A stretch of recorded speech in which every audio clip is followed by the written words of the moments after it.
Marcus. Super excited to have you on our podcast today. I think you have a wealth of knowledge to share when it comes to field medical communication, extracting valuable insight. I know we met at an MSL trade show where you were actually talking on this topic. So I'm excited to get an opportunity to really go in depth with you. And I would love to kick things off if you're open to sharing a bit of your story and your background. Yeah, sure, absolutely. Great to be here, Vera. Thanks for having me, and thanks for dreaming up the idea. I think this is a really nice initiative. Yeah, so my background's in theatre. I work directing plays and also working in the space of playwriting, performance, directing. That was a passion of mine over many years through school and university, etc. And then I had to begin earning some money, so I went into teaching, which was something that my parents were pleased about, both having been teachers and my father a headmaster. But after 10 years of that, I realised that working within the confines of a high school had its limitations. So I wanted to still teach and instruct and coach, I guess, but I wanted to sort of do it on my own term. And I had a not-for-profit arts business that was running and developing scripts for theatre and film. And then on the other side, I had this commercial entity, which was a coaching business. We used to coach storytelling, presentation skills, media training. And about 10 years ago, I was frustrated. It had been an abiding frustration of mine for many years coaching people that they didn't practice. They didn't practice out loud when we weren't in a coaching session. And so I wanted to get this idea of people continuously developing their skills. So that was where the idea for the 60 Seconds coaching app was born back in about 2012. And we sought some funding and kind of delivered that. And we realized we were doing quite a lot of coaching in the pharmaceutical space. And we presented the idea to Novartis in Australia, and they were happy to be our first big client. So we worked with them for a year and got a whole lot of feedback from both reps and MSLs and managers, and heads of commercial excellence and medical excellence on how the app could be improved. And then we continued to iterate it from there whilst marketing it and selling it into different markets in APAC, Europe, and the Americas. So that's been the journey of the last 10 years. We still do coaching, and we are, in fact, within 60 Seconds, a network of coaches from Italy, France, Spain, Russia, the US, Latin America, etc. So that's kind of how we work, because I think one of the biggest challenges with deploying technology is managing the change within the organization to drive the uptake, to get the engagement. Because no matter how fantastic your piece of technology is, if it doesn't get used, then it's not going to deliver any results at all. Yeah, absolutely. And I'm curious with that, it sounds like you guys focus on coaching both on the commercial as well as the field medical side. Is that right? Yes, we do both, and those two are very different. I think we've certainly learnt that in a hurry. Obviously, the last 2 or 3 years has seen this sort of exponential growth in medical affairs as a function. And, whereas it was once seen as a sort of quizzical group of odd eccentrics, somewhere in the building that no one really knew anything about. Now it's very much, this is part of our strategy to make this company perform at its highest, that we have a medical affairs team that's outstanding. But of course, being able to deliver on that goal is enormously challenging, because a lot of these organizations are starting from, as we said, something that was very much, on the side of the organization, a necessary function, but not something that was front and center to the organization and actually a strategic pillar of their success. Right. And now that, in a lot of ways, medical affairs has, especially over the last many years, grown to be that kind of third strategic pillar of a pharmaceutical or a medical device organization. I'm curious, how have you seen field medical in particular evolve over the last couple of years? And especially going into this year, what kind of changes do you foresee in terms of the role field medical plays in an organization?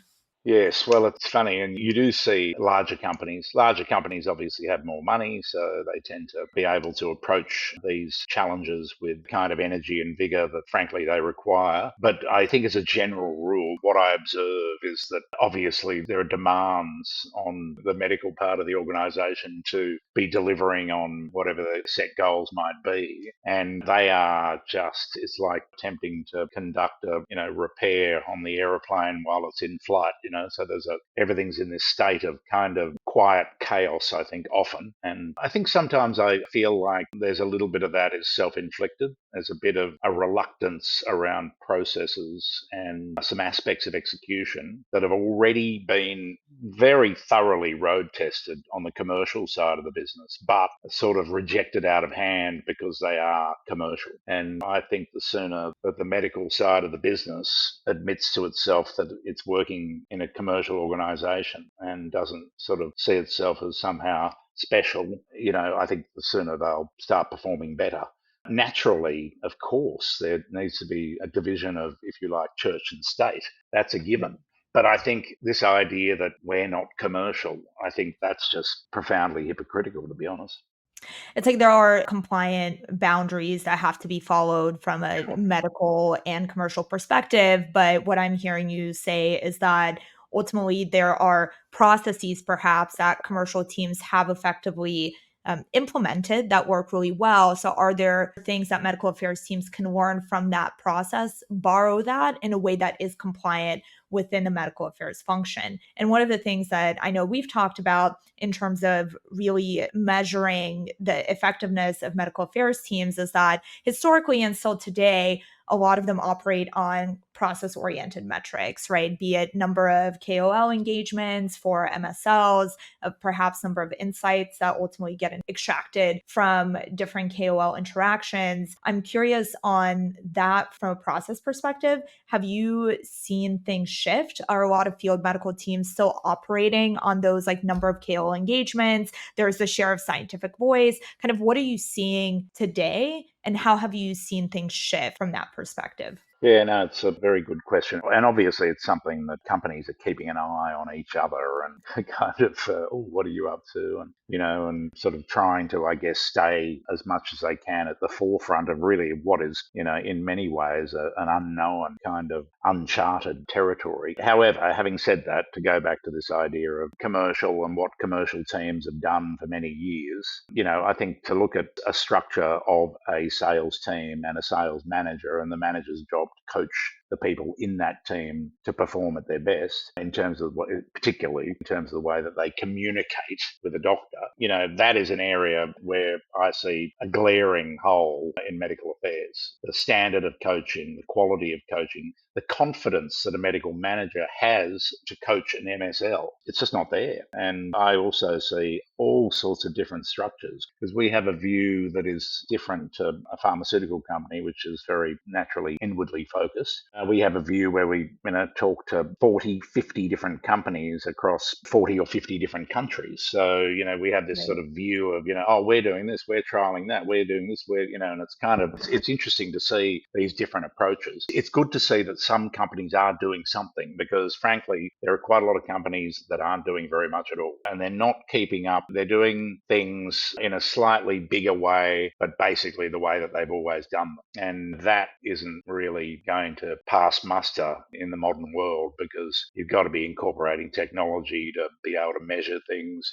You've got to be able to introduce a range of qualitative measures to see how effective MSLs are in the way that they explore the medical exchange, the way they deliver their medical narrative or storyline, if you like. These skills are, they're not things that people are born with. These are things that need to be coached, developed, and iterated and honed over time. And some companies are doing that better than others. But I think there are some real basics where companies could just introduce a range of measures and have, a big uptick.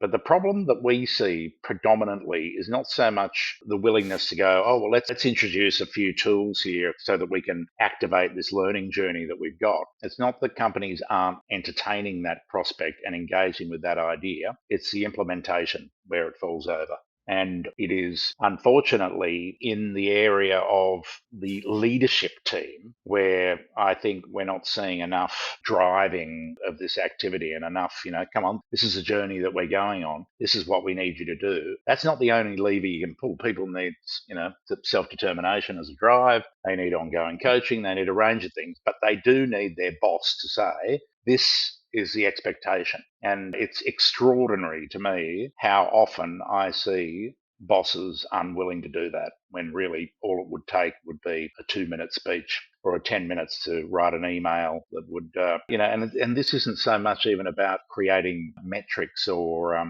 KPIs, though that may be the way that it is manifest. Right. This is about attitude and it's about Mhm. ongoing encouragement and engagement with your staff to ensure that everybody's aligned. So it almost sounds like, across various different companies, there's kind of two perhaps broad buckets. Like there's one broad bucket of companies that are trying to experiment with many different ways of whether it's measuring MSL effectiveness or what processes are working internally for their team or for their therapeutic area. And then there's perhaps a bucket of companies that are just doing things the way that they've always done things, right? And you also touched on the topic of kind of MSL effectiveness and the role that leadership has to set expectations there as well as coach MSLs, et cetera. And I think to lay the foundation to dig into that, I would be curious on your perspective of how do you really go about defining an effective MSL? Like, what does that mean? Because we need to define that to then know, well, what are the expectations to set? Like, how can leadership navigate and coach MSLs to then become effective? Yeah, no, it's a great question. And I think it's not really simple to, kind of define it and obviously much harder to then deliver on it. This is a very broad conversation, but I'll zero in on the bit that I've got experience with. That way we can be more clearly defined and I can say things that I know I've got the credibility to be able to comment on. Yeah, so I would say in the area of communication skills and coaching, which is where we operate, a lot of the work that we have done in the past, 30 years of coaching. Is to work with people who have a technical knowledge but need to be able to deliver that technical knowledge in a way that has shape, is compelling, has variability in the language, and is just generally engaging. Now, MSLs, you only need to read a clinical paper to understand how dense the material is that an Right. MSL needs to present to a KOL.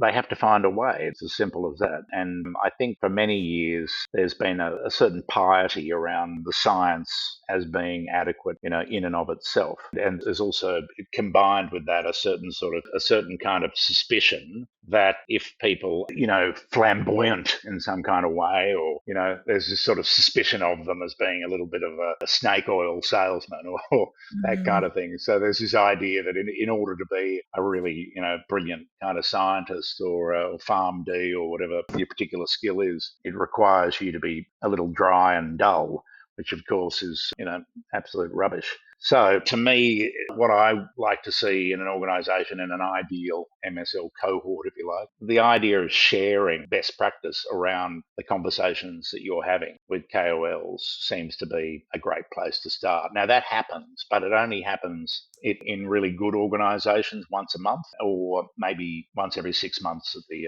kickoff meeting. And that is, to be frank, is a little irregular. I think that idea of mentoring and collegiate sharing of ways to express something that is enormously complex in a distilled and engaging manner. That's not easy. That's very hard. So that the ability to share is important. And then I think there's this coaching element, which I think in commercial teams is handled really well. You have a sales manager and they coach their team. In medical affairs, it's a bit trickier, obviously, because the technical knowledge is normally handled by a medical director. And the soft skills part is often delivered by somebody who's external and it's an occasional thing, so an event based training exercise as opposed to something that's ongoing. And I think that's a real problem too, because you're dealing with people people who have a strong intellect. These people are very much capable of self-coaching, and they're Right. also capable of ongoing coaching. So this is what needs to be created and delivered upon. But I think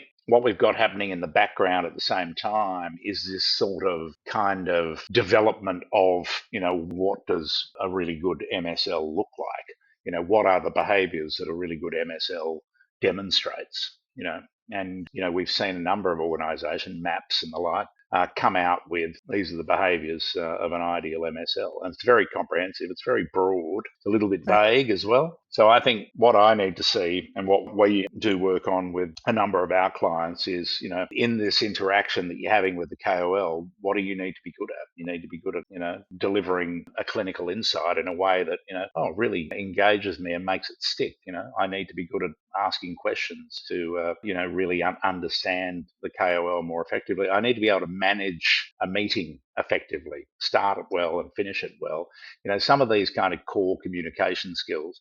And then, of course, the challenge is this isn't just something that we're dealing with. Some of the teams in Australia, for example, are quite small. There might only be half a dozen MSLs. But if you're talking some of the bigger companies in North America where they've got 200 MSLs, how do you begin to formalize a standard which you expect and what that standard looks like? And then not only that, that's the first part. And I think a lot of companies are doing that at the moment. They're going, here's our medical exchange model. Here's what we believe is really effective delivery and engagement with a KOL. But then, of course, that's all very well. But now we have to actually coach it in, and not only coaching it in, we have to then measure it. And these are big challenges, and there are a range of ways that it can be worked on. But I think the first step is to sort of get to that point where we go, okay, this is what we want the man or the lady to look like.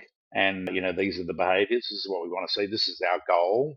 Even if that's in a person that we already see, we can define that. And then we go, we want, this is an aspirational thing. We want everybody to be as high quality as Vera. What is it that Vera does? Break it down and then hold it up and go, okay, look in the mirror. This is what we want to see. Where are you lacking? So I feel like those conversations probably aren't being had regularly enough in medical affairs. So that's probably a big opportunity rather than, something that's bad or a difficulty or a challenge.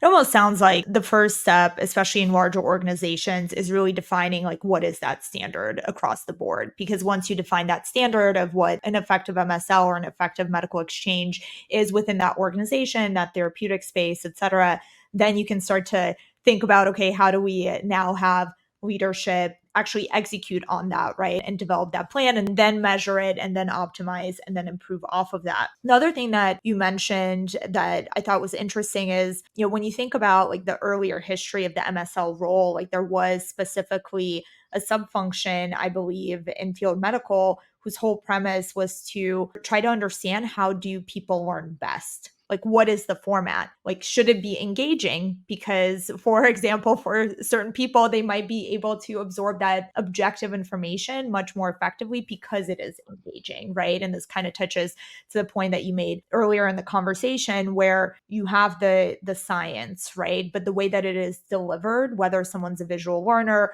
whether a KOL prefers safety and that's, their continuous focus. So the way that you deliver that information might come through a more safety lens, right? Or a more efficacy lens or a certain type of patient population. Like that is to me also like as critical, right? As the content itself that you are delivering. Yeah, to your point, that's absolutely vital. It's a basic of communication skills. It's sort of a foundational principle of understanding your audience. And of course, you're not going to understand your audience if you don't know how to ask questions. So I think the big problem for MSLs is a lot of them get a little nervous and they're an expert on their content and they get very passionate about their content. And so next thing you know, they're finding themselves right in the middle of what their bosses like to refer to as a data dump. Here's all of the awesome things and all the charts, and this is a monologue.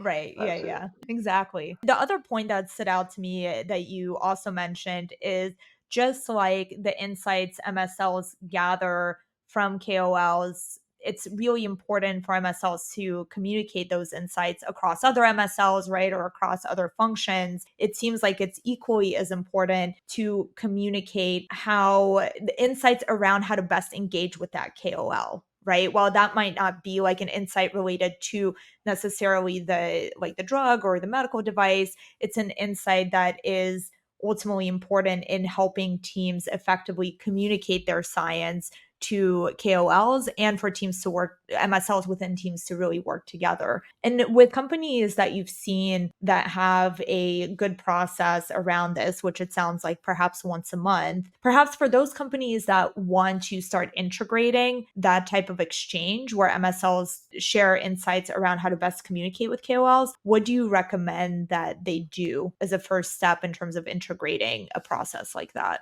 Yeah, that's a really good question. It reminds me of a conversation that I had with a person who was head of medical excellence for a mid-sized company, and we were talking about the idea of role play, and we were talking about the idea of people recording themselves and saying, in this scenario where I imagine Dr. Jones and she has a particular interest in X and she's passionate about why. And, I would like to introduce this brand new clinical study that has just been released last week, and I need to work out a way. And so essentially, they come up with a scenario where they're going to practice the introduction of this clinical study. And then now a standard process in commercial would be to sit down and role play that. And in fact, in commercial, they'd get out a camera and they'd film you do it, and you do it in front of your peers, and you'd discuss it and then probably do it again.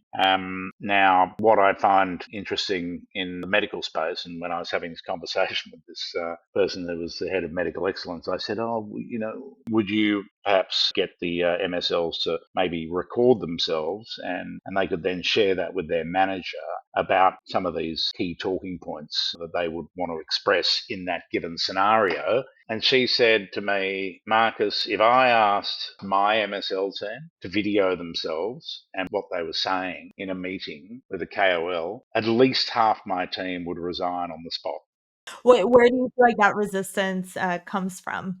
Yes, it's interesting. So, I mean, I was almost blew my socks right off, and I said, oh, okay. I said that seems unusual. I said I would have thought a big part of what they're doing is trying to be able to communicate in a way that cuts through, and therefore, but practicing that and getting feedback on that would just seem to me to be like a starting point.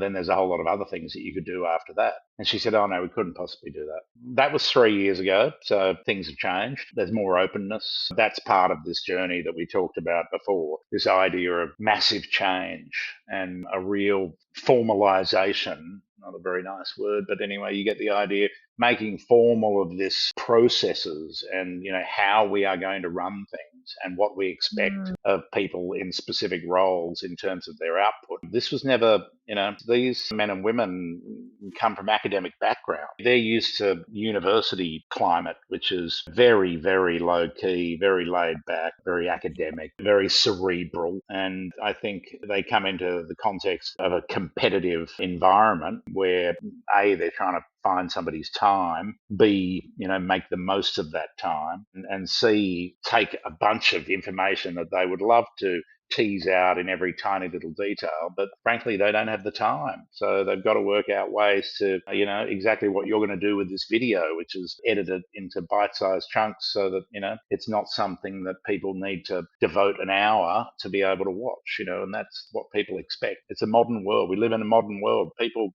Twitter or X as it's now called, 36 characters, all this kind of stuff, People want stuff short and sharp. They really don't have the attention span that they used to. So I think that it's not the only way to communicate, but if you don't have it in your kit bag, and frankly, you don't have versatility in your kit bag, then you're not going to be really making those messages stick.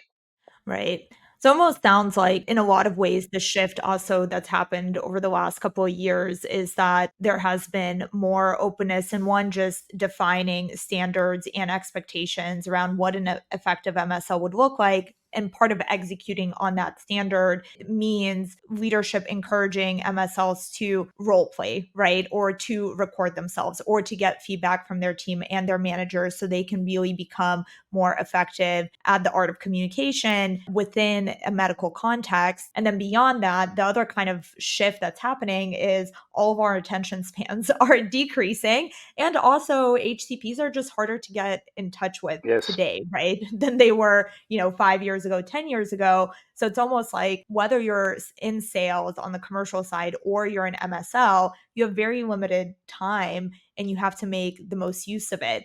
And over the years, you have to adapt the way that you communicate. And the only way you're going to know how to do that is by practicing, right? Or through coaching and having that as part of I guess, like the team process in a lot of ways. Yes, and I think you really hit the nail on the head with that last bit. I think that team part is so important. You could use the analogy of like an agency, which a lot of the pharma companies will use to launch products and, create a product narrative. Now, obviously, that's the commercial side of the business, but I'm just talking about this idea of, beginning the medical narrative and being able to create a story around something. And to do that well, you need exchange. You need an intellectual group of MSLs and medical advisors and whoever else, the best minds in the organization, to be able to really, I guess, workshop things and share best practice. And to me, the big challenge is that happens, but it only happens periodically. And people need to embrace some different modes of being able to do that in a continuous way, because otherwise you can't wait until the mid-year conference until you Right. update each other on some kind of outstanding new way of exploring a particular clinical insight. That needs to be updated as quickly as possible, fed back on, iterated, polished, pushed back out again, all those kinds of things, because your best performers, that's what you need to work out how to tap into. And we need to, and borrow from one another. That's a really important thing too. This idea of, we're all operating independently, we all do things our own way. Well, that's all very well, but you're dealing with an incredibly challenging scenario, which is incredibly dense information and communicating that in a way that people really want to engage with it. And that is very, very challenging. So it sounds like a lot of what we've talked about has really been a change in process, a change in mindset of medical affairs organizations and how they set expectations for their teams and manage that coaching process. So let's say you're at a point as an organization, right, where you're in alignment with that. You want to coach your MSLs, you want them to get better. You want to enable just what you were talking about, which is how do you get MSLs to share, right, knowledge and feedback and all of that in real time, so to speak, versus at a congress or once a month or once a quarter.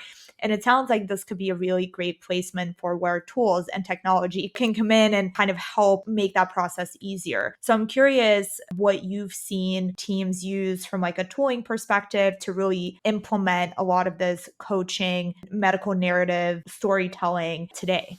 Yeah, so there are obviously, I mean, I think the key thing with technologies is to have complementary, and of course, you would know very well the expression tech stack. So to have, you've got your half a dozen apps, and they're the ones that you use, and they all kind of perform their own function, and you activate them when and as you need them as appropriate, but they don't overlap. I think that's kind of important. They're not too Mm, complex. I think a lot of people have obsessed with this idea of integration a lot of the time as well. And really, I mean, one of the most powerful pieces of technology is an iPhone.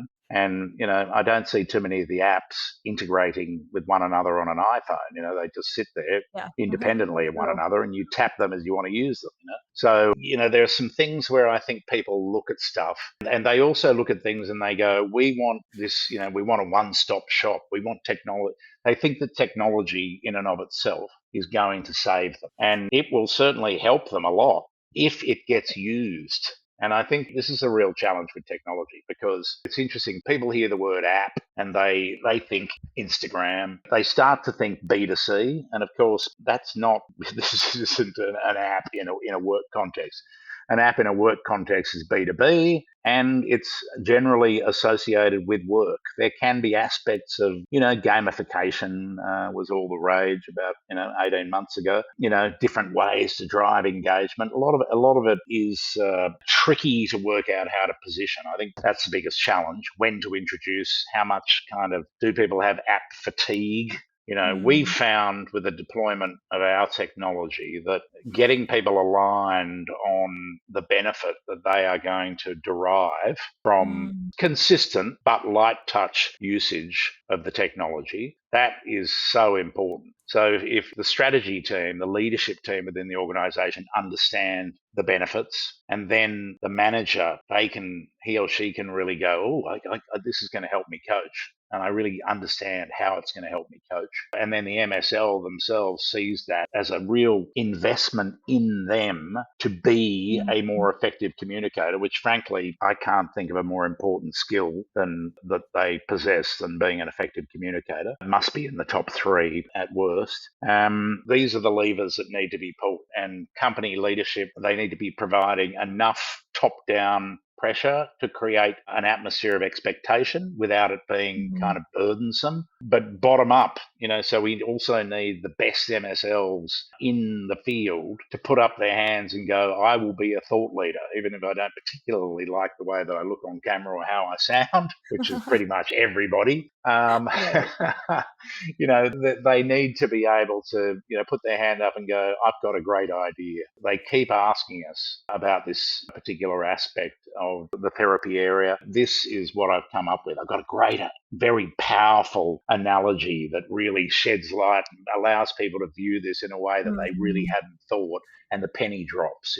Powerful little exchanges like that. I mean, we have heard, haven't we, in the past 18 months, every conference we attend, everything is about insight gathering. I don't hear enough, frankly, about the dissemination of Yep. these insights, Yep. and it's all very well to have this incredible insight that's going to knock the socks off the doctor. But if it's packaged up and delivered in a soggy brown paper bag, to use an analogy, then they're going to be like, oh, I'd actually like it in like my Apple iPhone in that beautiful box and it folds out. It's really visually appealing and attractive and memorable. That's kind of the key, right? We need to work with the knowledge that we have in order to ensure that what we say easily retained.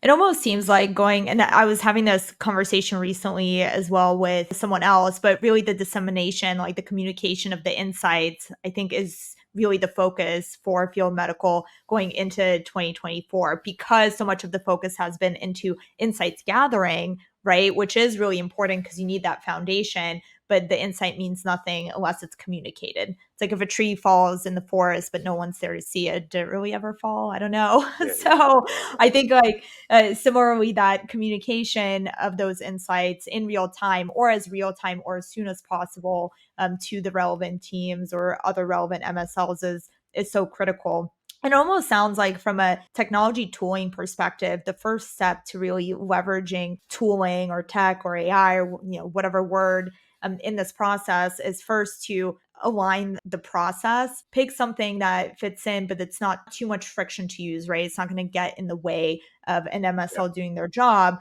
And then ultimately, from like a team management perspective, one, leadership set the right expectations. And then two, you have to have everyone across the chain understand effectively kind of what's in it for them. How will it benefit them, to your point? Why will using this tool or technology really help me do my job more effectively? And getting that buy-in across the team or the organization is one of the most critical things. It's almost like the tool is irrelevant unless you have that buy-in and understanding. Absolutely. And context, people need to Mm, understand why are we doing this? right. And I think that's absolutely crucial. If something's just introduced because, oh, this is kind of cool way to learn, well, that's not really enough. It's a cool way to learn because we're doing this product launch and we all need to be aligned on, what we're going to say in this first 3 or 4 months of meetings. And then we need to be able to update what we're saying in real time and evolve that. So that's an example of, oh, okay, yeah, that totally makes sense that we'd use this app. So you need a hook to hang it on, so to speak. Otherwise, it just kind of comes in as this kind of thing, which, if something comes in as a thing, then it will remain a thing that is generally unused. And, I think that's, and really, frankly, for organizations like us, that is probably one of the most frustrating things, I think, because it takes a company a long time to make a decision about, these things, and that a lot of people need to agree and align. So when they finally do, but then often where they find the challenge is actually driving uptake. And that's not an easy thing to do. It's a bit like the idea of, yes, in the lab we can make the vaccine, but in the case of COVID, where we wanted to, inoculate as many people as possible, how do we actually get it into their arm? Now, that is a significant undertaking. It's a logistical behemoth. And so that is a similar, but on a much smaller scale, when you introduce a piece of technology, because you've got all these different personalities, all these different people at different kind of stages of tech savviness, people who don't really they haven't fully grasped the benefit, and all those other things. People are busy. I think the big one for us is, how's it going to save me time? Because Mm, people have a lot of things to do. There's a lot of expectation. right. And if you can actually show, well, this is going to save you time because of A, B, and C, and that will give you more time, to yourself, to have Right. meetings, to do the other stuff that you have to do during the day, then that's a big positive. Right. Yeah, it's like having that right alignment and then also understanding that change takes time. So letting that time, you have many different personalities involved. So really, I think focusing on setting the right leadership, almost like process, the right leadership expectation, doing the right training and aligning on benefits across all of the different personalities. Honestly, as I walk through that, I'm like, that sounds very challenging. So good luck to those teams. Wish them the best and going into 24. Well, with that, I think that's actually a really great segue in terms of what are you most looking forward to for field medical when it comes to communication in 2024? Yeah, no, look, we've got a lot of exciting projects that are rolling out. And, the reason I find medical affairs so interesting, I think, for us is that it's so different to a commercial part of the business. The commercial part of the business, we created this technology that basically plugs and plays. When you show it to somebody in commercial, within 2 to 3 minutes, they've gone, oh, yeah, yep, no, this is great. This makes real sense. Not right now, but I think in 6 months' time, when we're doing X and we're going to do this and Y, then great, let's do it. Medical, it's kind of, there's lots of sort of furrowed brows and stroking of beards. And a lot of that, frankly, is just genuine concern that they're not Mhm. going to be able to get people to engage. And they're going to introduce this tool, and everyone's going to go, yeah, no, I don't think so. I don't need that.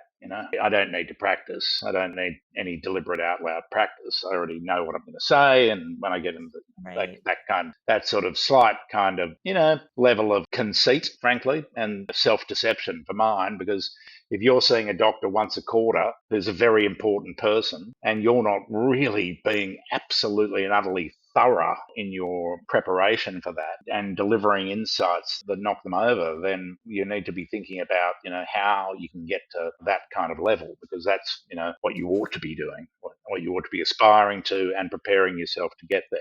So I think the big, we're seeing a certain maturity coming into medical organisations. As mentioned, 3 years ago, the story I told earlier about the person that said her team would resign if she asked them to video themselves. Because I was saying, we've got qualitative metrics in this platform, which says, an MSL's ability to provide a clinical insight has these, four qualities. These are the things that we need to consistently demonstrate. Now, the very idea of qualitatively reviewing the effectiveness of an MSL's communication, 3 years ago, people kind of went, oh, no, no, no. They might do that in commercial with their grubby sales models, but in medical we don't do things like that. No, no, no. Right. Anyway, clearly the managing directors, or presidents as you call them in the US, have had a review of, oh, well, our spending on medical affairs has trebled or has gone up by, however much. And I want to know what they're doing. We need to introduce some rigor into what these men and Mhm. women are doing, because now they are a real part of this organization. And, we need some systems processes. And so we've seen this full 360 where, or 180, I should say, because it hasn't come back to where it was. It's Hopefully 180, so it's not. kind of, yeah, that's it. Yeah. So they've basically gone from this position of, oh, no, no, no, no, no, to tell us more about that qualitative measurement. And there's a real genuine interest because that's what business is demanding of them. And so now there's this kind of rigor being introduced. And I think the better organizations that I come across, they're really kind of grappling with that and coming up with some processes and, things like our tool, they go, yeah, no, this would work well. The ones that are a bit further behind, because often I think people who are in some of those positions of leadership, they're dragging their feet. They just don't want to, they're resisting the change. And that's what we talked about as being the major theme of this dialogue we're having, change. And people don't like it, but the fact is things change faster. Technology makes things change much faster. And so, those companies that are really facing up to it and getting their systems and processes and critically turning up and delivering on it in a consistent manner, because it's all well and good to discuss these things and to create plans. But if you don't go, it's like having a gym pass, isn't it? Yeah. You got to do it consistently and measure and optimize and improve. Well, that's on the optimistic and exciting side of things going into 24. It sounds like medical affairs teams are prioritizing, they're trying to really figure out how to be more effective from a communication perspective. So maybe the year of 2024 will be the year of communication, communicating insights, internal insights, how to be better communicators. That is the theme. And I think a good segue to wrap up the conversation. So I wanted to thank you, Marcus, for coming on and sharing your wealth of knowledge on how to be the perfect communicator in field medical. So thank you so much for making the time. Thanks, Vera. I couldn't have imagined doing anything better on my birthday. What? It's your birthday? Are you joking? Or is this like an analogy that you're communicating and this is like meta? No, it's just a literal fact. Wait, happy birthday. Why didn't we start off with that? Well, thank you. I feel so grateful that you've decided to dedicate time to share all about communication on your birthday. It's a very unremarkable Well, birthday. of course, this podcast is remarkable. So, Indeed, indeed. Well, thanks, thank you, Vera. Marcus. Appreciate it.